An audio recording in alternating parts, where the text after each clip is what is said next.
Okay, I wanted to do a little video to help explain how our process works in cleaning fuel tanks and help give a little understanding of what we do and how we do it and why we do it. So let's see, we have 4 different fuel tanks here.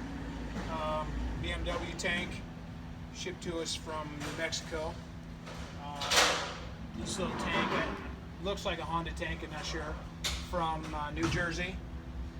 This split tank here just came in from somewhere Washington State, and then we have a Ferrari fuel tank.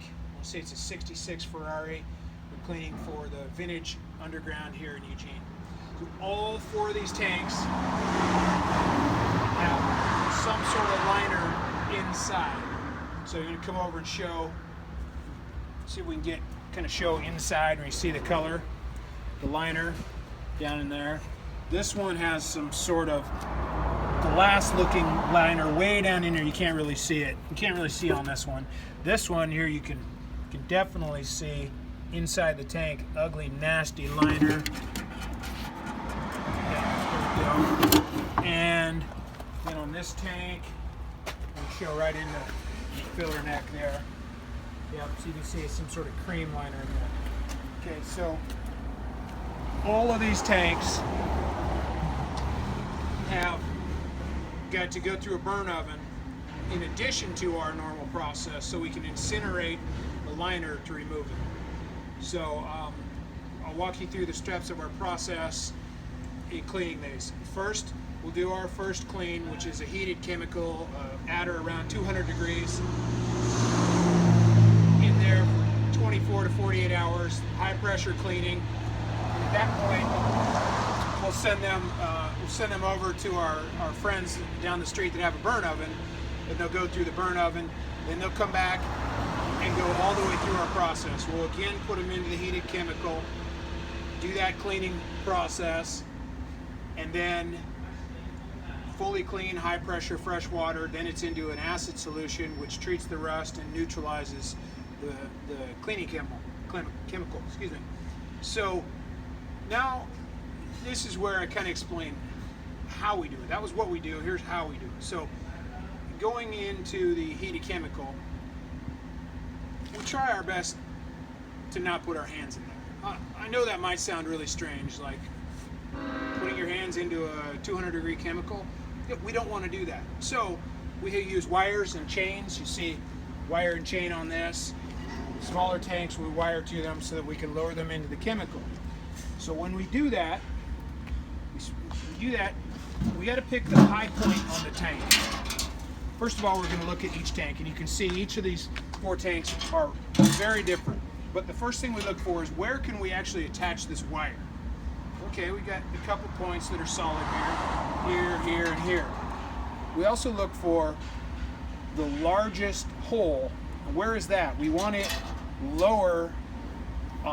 When we're lowering them in the tank, we want the largest hole closer to the bottom, or on the lower end. So we're always going to attach our wire up on the high side, so that when we hang it, we've got the largest hole that we have here and here are down on the lower portion of the tank.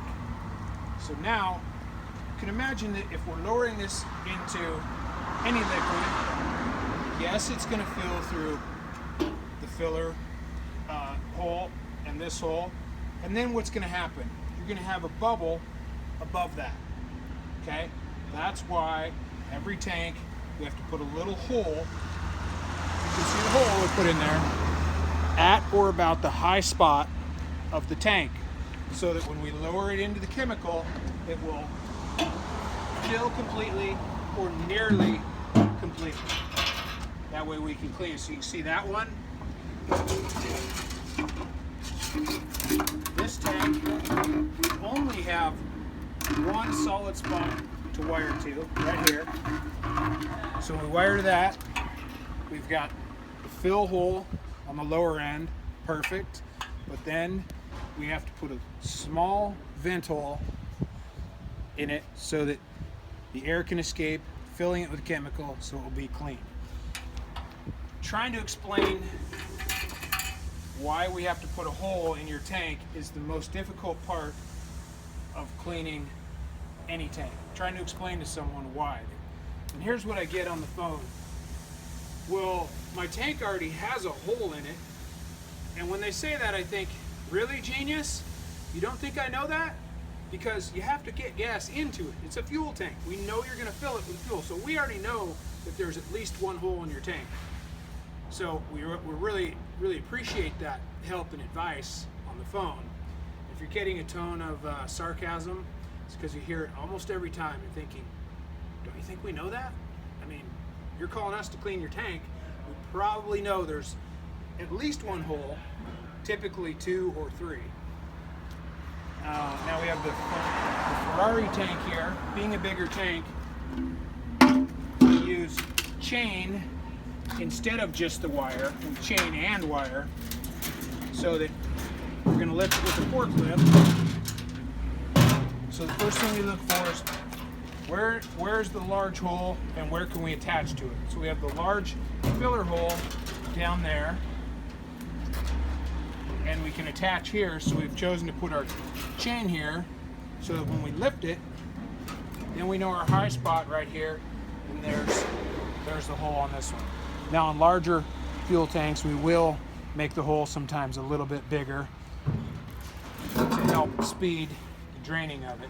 So that's the prep for cleaning, and the first reason we need the hole.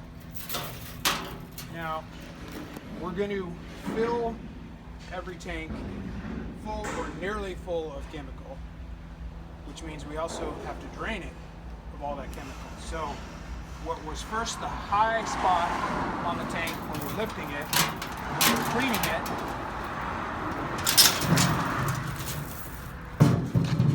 that becomes the ultimate low spot so that we can drain it. Because at the point that we're done, we need to get all the water out of the inside so that you don't start building rust. So each one of these tanks, when we're done, we will turn up the other way using the same hole to make sure that we can get all the water out,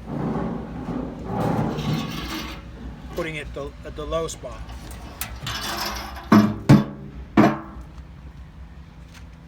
Now, you saw the hole is fairly small, a little bit bigger on this tank. So 3/16 is the largest hole that we're gonna drill in your motorcycle tank. You don't need a big hole. It's really a non-issue, very easy to fix after we're done. So this tank, split tank, probably, I guess it's an really old Harley, could be an Indian tank, but nasty job in there. So these, same thing. We're going to figure out we've got the fill hole, so we'll hang it from here, meaning we'll put a small hole right on the inside of the tank there. Same on this one, small hole going right up in there, very easy fix. You can see every one of these tanks was welded together when they were created. Anybody that welds can easily fix that. So that's just trying to explain how we clean them and why we need the hole. So the next step we'll show you will be after the burn oven. So we'll have done our pre-clean, send them to the burn oven, and we'll bring all these back. We'll show you what they look like after they've been burned. Thank you. Here's a look at these tanks after they've gone through the burn oven. We just got them back this morning. You see the Ferrari tank here, and the filler neck must have been soldered on, so we had it come off. Fortunately, we were able to get it back. Then we have the BMW tank. You see some of the white is part of the cover of the primer underneath the paint. But again, this is only after the burn oven. Just one step in the process. See how the liner was inside, just been incinerated. It's hard to show, but you can see it there. This Harley Davidson split tank. Pretty easy to see inside. See how it's completely gone.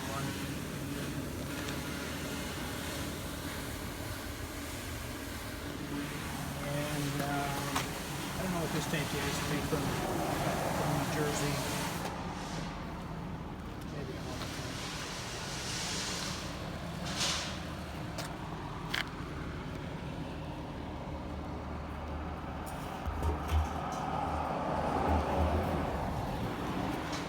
Okay, so the next step goes back into the hot tank cooking, cleaning process.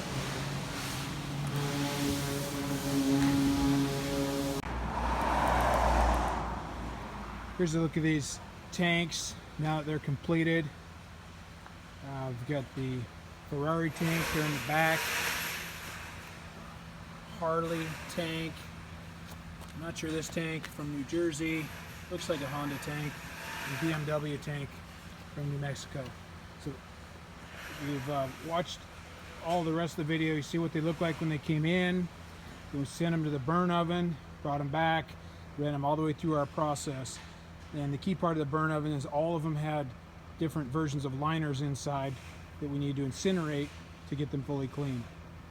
So you can see they're 100% clean, spotless, and every part we can see inside looks just the same. I'll try to show you inside.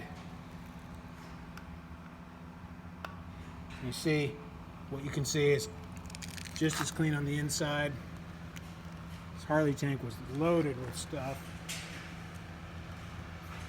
You can see 100% gone. The BMW tank had some sort of liner that was flaking off, reddish liner. You can see inside there, totally clean. And the Ferrari tank had some sort of, I'm told it's cream liner. It's also causing some problems.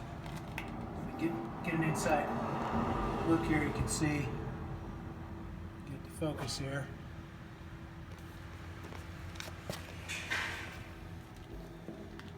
%, clean inside also.